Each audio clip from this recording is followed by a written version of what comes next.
Welcome back. Well, let's get into the trade. Before we do that, let's take a look at what's going on at a macro level. Democrats and Republicans remain locked off in a standoff that has led to the longest US government shutdown in history. Around 1.4 million federal employees are working without pay or unpaid leave, while US flights have been severely impacted in the run-up to Thanksgiving due to air traffic control staffing shortages, and the lack of official government data caused by the shutdown has seen investors forced to rely on other indicators to gauge the health of the US economy. The Labor Department did not release the closely watched October jobs report, which was scheduled for Friday. Meanwhile, the University of Michigan's survey of consumers showed consumer sentiment slumped to a near 3.5-year low this month as households worry about the economic fallout of the shutdown. Year-ahead inflation expectations inching up to 4.7%. Well, US Treasury yields declined slightly on Friday after new surveys indicated that deteriorating consumer sentiment, with the 2-year Treasury yield falling to 3.53%, the 10-year close to 4.1%. And the US dollar index was down slightly, the Aussie dollar currently trading at 65.1 US cents. Let's now turn to the charts with a focus on equities. Gary Glover joining us from Novus Capital. Gary, welcome back. Good to catch up with you. Let's begin on Wall Street. And I do note that the Nasdaq actually lost 3% last week. In fact, that's its worst weekly performance since that tariff tantrum we had back in April. Yeah, look, it's only up a modest 60% since the April lows. So, the 3% is just a little bit of a shading off the top here. But, the big question at the moment is, are we in a bubble here? That's been talked about the last couple of weeks there. But, we whether we're in a bubble or not, we are seeing some of the signs that you normally sort of see at market tops there in terms of, sort of breadth issues and seeing all the, we've got a lot of the stocks trading below the 50-day moving average. We've got weightings into the leaders there. So the one thing you sort of see at the end is you see all the leaders do the heavy lifting at the end. So we've sort of got the characteristics of a top in place here. We're starting to see some wide ranges in the trading as well. So starting to sort of see that, that greater volatility normally comes in at the lows or the highs. It doesn't really come in the middle all the time. So definitely going to be a little bit cautious there. I just noticed on the Nasdaq we have expanded, a few different ranges there. Just in terms of the last few expansions there, they've if we go back and look at the just some old charts there, we've sort of there are a couple of levels a little bit higher there, so it could go potentially higher there. That chart you're showing there, Andrew, is probably the most important chart I'm looking at the moment. And the one reason for that is that this is a market driven by momentum at the moment. And for those who trade momentum, momentum traders, they use moving averages there. So the 50 is sort of the classic kind of line in the sand. So if stocks start breaking below the 50-day moving averages, that's pretty negative. Momentum traders are generally going to be out. And if if we cross below the 50-day moving average on the Nasdaq, that's a pretty negative sign as well. So you can sort of see here, I've sort of highlighted the positive and negative movements every time we've sort of cut above and below. So this is probably one of the longest legs up here so far. And like the last couple of cuts we've had a reasonable pullback, but considering this is now the longest leg up for the last few years, and we've held the 50 so far, and we might hold it for a bit longer here as well. But once we close below the 50-day moving average on the Nasdaq, that'll be a pretty negative sign there, because momentum traders do not want to be long stocks that are below the 50, and they certainly don't want to be long stocks if the index closes below the 50 here. And this has been a growth-driven market, and momentum's all about the growth stocks there. You're kind of starting to see a lot of growth stocks starting to break down as well. And so, if they're breaking down there, you'll get more and more breaking down. So it's just a bit of got to be quite cautious here at the moment with the markets on. Well, that's what we've seen on the tech-heavy Nasdaq. What are you seeing on the S&P 500, Gary? Yeah, it's similar. We're getting a few. We're pretty extended there. We've got some sort of key ranges there. We've seen so far each pullback has just sat on top of the previous high. So from a trend sort of point of view, it's kept the trend nice and robust there.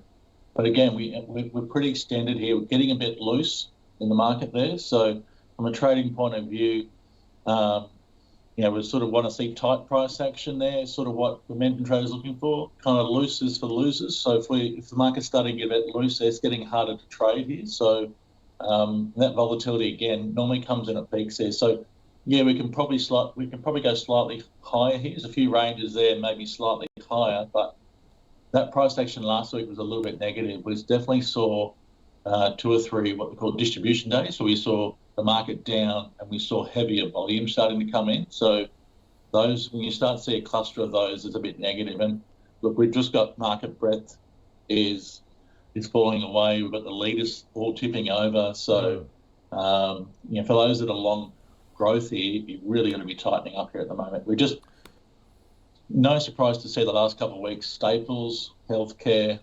utilities sort of be firm, and that's their defensive stocks. So if they're sort of starting to firm up and look more positive, and they typically find kind of lows in the cycle as well at the same time that growth is breaking down, then that, we're just getting all the signs here. So just got to be cautious if you're long growth here. Well, let's turn our attention then to the local market. Gary, how's that playing out on the ASX 200? Yeah, look, we're not really a growth orientated market here, but last thing on the chart there is we did get a margin new high, and then we sort of failed there, and we sort of pulled back to this sort of neckline. I think it's around about 87.30. So we've had a few touches around this level now. Come back there last week. We're looking to try and bounce here, so we may be able to bounce there, but it does have that appearance of a bit of a head and shoulders pattern. It's not a big technical pattern that I love personally, but no doubt that support level around that sort of 87.30 is a key level. We've had about 3 or 4 bounces from there.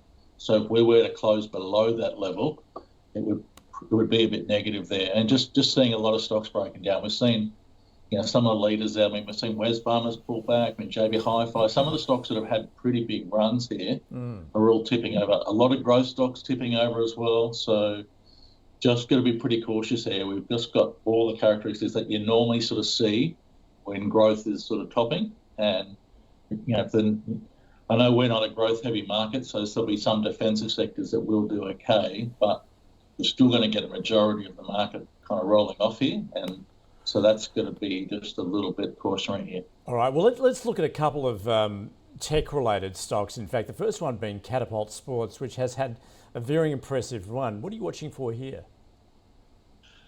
Yeah, the one thing I learned sort of one of my trading mentors, Bill McLaren, was talking about these kind of blow-off vertical trends. So once you sort of have 3 ascending trend lines on the weekly chart, and then you're sort of you're getting more aggressive, and then you'll normally go up into a whether that's the 4th or 5th accelerating trend line, you'll get a vertical move up.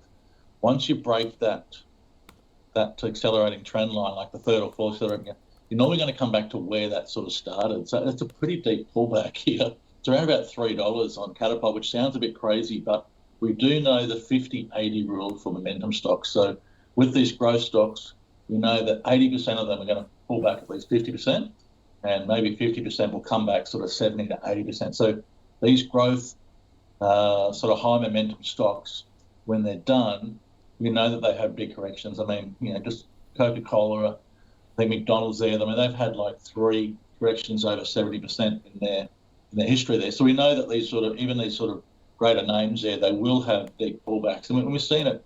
I think we saw it with Neuron Pharmaceuticals recently. It sort of broke a trend line. It had a 50% pullback. It has bounced again, but you will get these pretty large corrections there. So Catapult's definitely broken that.